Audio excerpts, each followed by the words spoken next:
Itu sampai kulkas ada label halal, mesin cuci dikasih label halal. Ini apa-apaan ini?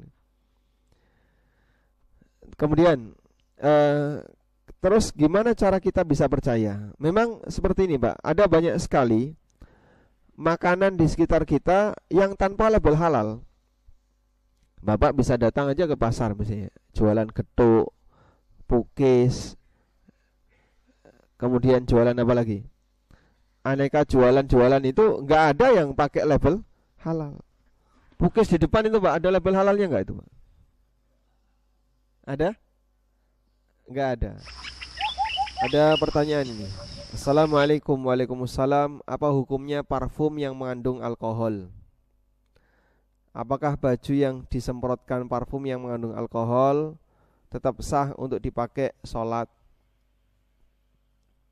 Apakah yang mengandung alkohol itu najis?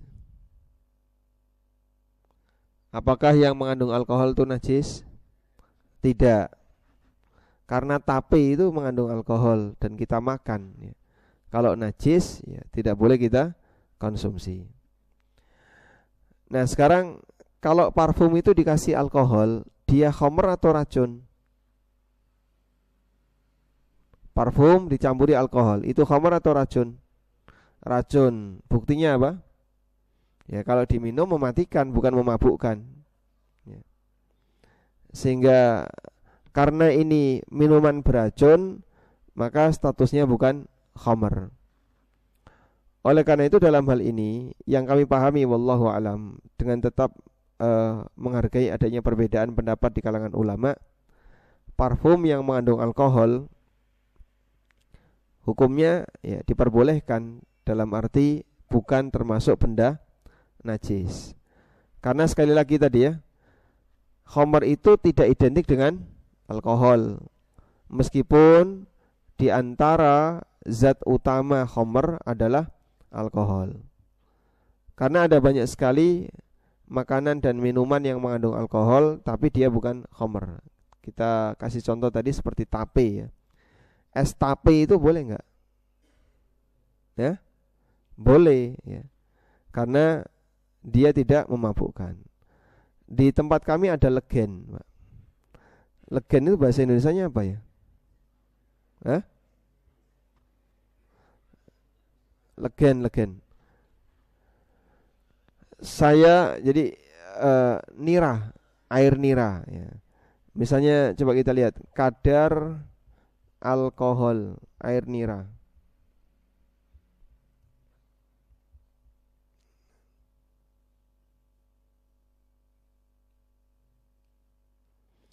Kadar alkohol air nira dapat bervariasi tergantung penyimpanan. Ini, Pak. 10 jam saja itu dari 0,3 sampai 8,3. Itu belum sehari ya. Ya. Jadi saya kalau nggak salah waktu itu semester 1 atau 2 pernah dikirimi legen dari Paciran ya. Legen dari Paciran, perjalanan kurang lebih 9 jam di mobil. Sampai di Jogja karena cuaca agak panas. Legen makin panas makin jadi khamrnya. Tak buka itu, Pak, satu botol aqua besar. Itu bukanya di tempat parkir. Ketika ngejos itu habis semuanya. Dari 1,5 liter itu tinggal sedikit. Dan kami kalau di Lamongan kita kasih cairan buffer ya. Biar legen itu nggak cepat jadi khamr, dikasih potongan gula. Cemplungi gula, nah itu lebih awet. Biasanya kalau mau dibawa keluar kota. Kanan kiri rumah saya itu legen, Pak, isinya, Pak. Kanan kiri rumah kami itu legen. Jadi kita kalau datang ke Paciran, pagi ada legen, sore ada legen. Kalau nggak dimasukkan ke kulkas atau digodok, itu pasti hanya sekian jam buka itu sudah ngejos. Dan itu tidak memabukkan. Tapi kalau sudah sampai sekian hari, kayak ini ya, hari ketiga jadi toa. Kalau udah jadi tua, itu memabukkan, khamr dia. Saya masih bisa minum untuk 1 hari. Legen hari ini diminum besok itu masih bisa. Kalau sudah 2 hari kita hindari, karena itu sudah bisa memabukkan. Ya, alhamdulillah meskipun sering minum legen tapi nggak pernah mabuk ya. Ya, karena kita tahu nih sampai hari sekian itu boleh, di lebih dari hari sekian itu nggak boleh. Ya. Legen kecut namanya ya. Baik. Cukup, ada lagi yang bisa disampaikan? Silakan Pak. Anggur wine. Anggur wine.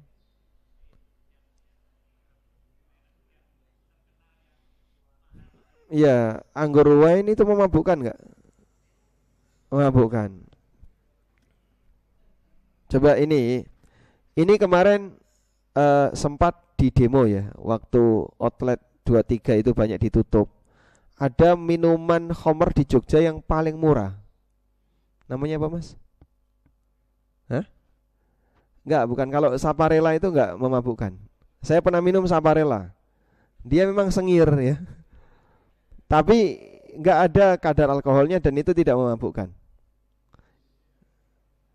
Itu kalau di tempat kami, apa ya namanya dulu ya, ada minuman yang sengir tapi dia tidak memabukkan. Baik. eh Kalau nggak salah namanya kawa-kawa ya. Eh, Kawa-kawa itu 19,8. Jadi mereka yang seneng minum khamr itu sampai bilang Jogja tanpa kawa-kawa demo gitu. Karena kawa-kawa ini konsumennya anak-anak SMP, anak-anak yang ya masih belum bisa membeli khamr dengan harga mahal, itu yang diminum kawa-kawa namanya. Saya nyebut merek ini jangan ditiru Pak ya. Nanti digoleki malahan. Dan ini bisa memabukkan. Kalau anggur kolesom itu berapa?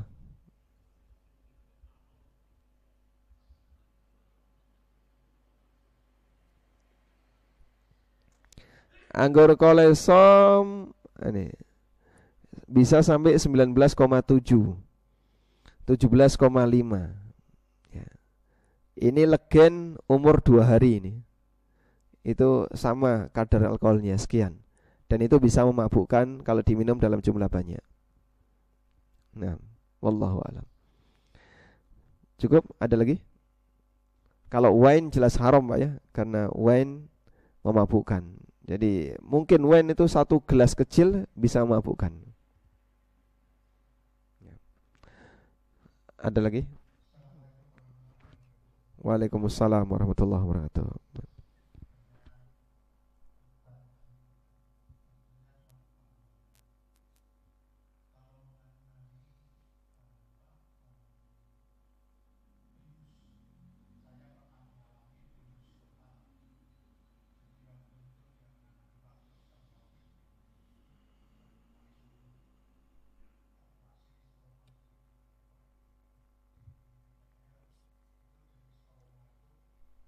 Apa benjolan di bawah kulit, di atas daging. Itu rasanya memang ya diajak omong-omong gitu, baru mulai sadar itu rasanya kayak goyang-goyang, kayak ya begitulah. Rasanya seperti itu. Jadi ya benar mungkin tidak pakai flay, cuma mau sadarnya itu flay. Ini berhubungan dengan pertanyaan kemarin yang belum dijawab. Dulu itu halal haram itu hukumnya, istilahnya, aturannya voluntary. Kemudian berkembang, sekarang sebetulnya perkembangannya lebih baik jadi mandatory. Mestinya perkembangannya lebih baik. Tapi dalam pelaksanaannya seperti saya sampaikan kemarin, karena untuk mendapatkan halalan thayyibah itu kemarin sudah diterangkan oleh Pak Ustadz. Jadi memang dari istilahnya dari fisiknya dulu. Itu di laboratoriumnya itu bebas fisik, kemis, mikrobiologis. Bebas fisik. Pencemaran fisik, Iya. jenis mikrobiologis. Itu secara istilahnya GMP-nya, Good Manufacturing Procedure atau prosedur. Kemudian untuk mendapatkan halalnya itu lolos dulu halal baru dapat toyib dulu baru halal. Tapi untuk sementara kemarin sudah saya sampaikan, mulai tahun 2022 itu pengawasannya dialihkan atau dimonopoli atau diapalah istilahnya oleh Kemenak. Sementara dia itu belum punya apa-apa, baik istilahnya peralatan laboratorium juga belum. Kemarin sudah disampaikan Ustadz, hanya stiker saja. Kemudian bagaimana kita caranya percaya sama halal haram yang ditempelkan, karena jelas itu sudah tidak melalui prosedur yang dulu dilaksanakan, prosedur istilahnya GMP, kemudian halalnya syar'inya seperti itu. Padahal itu sudah sampai hari ini itu belum ada. Kemudian sikap kita bagaimana untuk menyikapi produk-produk halal yang beredar di negara Indonesia ini. Terima kasih. Assalamualaikum warahmatullahi wabarakatuh. Waalaikumsalam warahmatullahi wabarakatuh. Proses untuk itu sebetulnya dari halal, haram, halal. Itu proses fermentasi untuk mendapatkan tadi yang disampaikan oleh Ustadz tadi. Jadi karbohidrat kemudian jadi gula, gula jadi alkohol, kita jadi cuka. Dari prosesnya seperti itu dengan bantuan mikroorganisme. Jadi pertama karbohidrat itu kan halal, kemudian jadi alkohol haram, kemudian jadi cuka halal. Itu prosesnya seperti itu. Terima kasih. Assalamualaikum warahmatullahi wabarakatuh. Waalaikumsalam warahmatullahi wabarakatuh.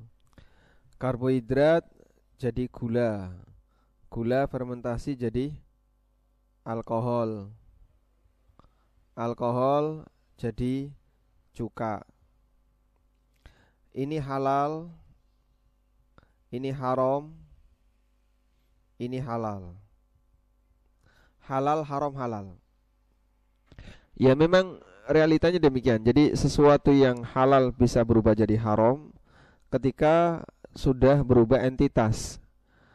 Sepanjang belum memabukkan maka dia halal. Kayak tuak tadi ya, itu haram. Tapi selama masih jadi legen halal. Nabi SAW menyukai nabidh. Nabidh itu rendaman kurma atau rendaman madu. Nah, rendaman kurma atau rendaman madu itu kalau belum sampai memabukkan statusnya halal, boleh diminum. Tapi kalau sudah memabukkan statusnya haram. Cuka itu ternyata juga dari khamr.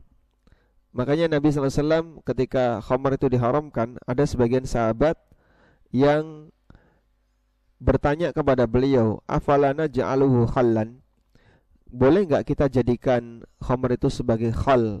Khallan itu artinya cuka. Kata Rasulullah SAW, enggak, buang semuanya. Artinya begini, orang tidak boleh secara sengaja nyimpen khamr untuk kemudian dijadikan sebagai cuka. Insya Allah akan kita bahas di pertemuan berikutnya tentang masalah pemanfaatan khamr, aneka bentuk pemanfaatan khamr. Kalau ini kita fokus pada minum khamr yang hukumnya haram. Selanjutnya Bapak tadi menyampaikan karena sudah punya pengalaman di BP POM ya. Dulu kerjanya di POM. Berarti di bawah MUI. Oh, Dinas Kesehatan. Di bawah Dinas Kesehatan ya. Sekarang posisi untuk menentukan halal haram diambil alih oleh Kemenak. Nah, sementara itu katanya, ya saya nggak tahu detailnya ya. Dan tadi Bapak sudah bercerita mengenai kondisi yang ada di Kemenak. Katanya itu daftar secara online, kemudian nanti dikasih stiker halal. Masalah verifikasinya dan seterusnya memang tidak seketat dulu. Berarti nggak ada sama sekali. Oh, tidak ada, bukan seketat tapi tidak ada ya. Berarti informasi yang saya dapatkan salah ini. Berarti tidak ada verifikasi ya? Nggak ada verifikasi. Nah, terus gimana kita bisa percaya kalau itu halal atau haram? Saya sendiri justru malah kadang aneh ya. Karena persyaratan harus ada label halal, itu sampai saya pernah lihat kulkas dikasih label halal. Jadi ada kulkas tapi ada stiker halal. Ini manfaatnya apa gitu? Ya ini kulkas halal. Nah, kulkas tergantung isinya. Kulkas itu kan tergantung apa, Pak? Isinya. Ada nggak kulkas yang bisa menolak benda haram? Itu sampai kulkas ada label halal. Mesin cuci dikasih label halal. Ini apa-apaan ini? Kemudian terus gimana cara kita bisa percaya? Memang seperti ini, Pak. Ada banyak sekali makanan di sekitar kita yang tanpa label halal. Bapak bisa datang aja ke pasar misalnya, jualan getuk, pukis, kemudian jualan apa lagi? Aneka jualan-jualan itu nggak ada yang pakai label halal. Pukis di depan itu, Pak, ada label halalnya nggak itu, Pak? Ada? Nggak ada. Getuk misalnya, jualan getuk, ada label halalnya nggak? Nggak ada. Cilok, nggak ada. Bakso di kanan kiri kita banyak sekali dan nggak ada label halal. Terus gimana, Pak? Ya kita yakin aja. Bahkan kita jajan sehari-hari tanpa label halal. Walhamdulillah, dengan posisi kita di negara yang mayoritas muslim dan muslimnya muslim yang kenal halal haram, insya Allah lebih ringan. Ya memang ada bagian yang perlu verifikasi dan pemantauan lebih lanjut, terutama masalah penyembelian ya, seperti cerita kemarin. Ada yang nyembelih sapi sementara dia nggak baca bismillah. Ada yang nyembelih ayam dia sambil bernyanyi dan seterusnya. Dan itu cukup banyak. Maka bagian itulah yang barangkali tugas pemerintah untuk menertibkan lebih maksimal, meyakinkan bagi kaum muslimin bahwa daging yang tersebar adalah halal. Wallahu a'lam. Baik, walhamdulillahirabbil alamin. Demikian yang bisa kita bahas di kesempatan kali ini. Semoga bermanfaat. Insyaallah untuk kajian berikutnya judulnya adalah pemanfaatan minuman haram. Wassallallahu ala nabiyyina Muhammadin wa ala alihi wa sahbihi wasallam wa akhiru da'wana alhamdulillahi rabbil alamin. Wassalamualaikum warahmatullahi wabarakatuh.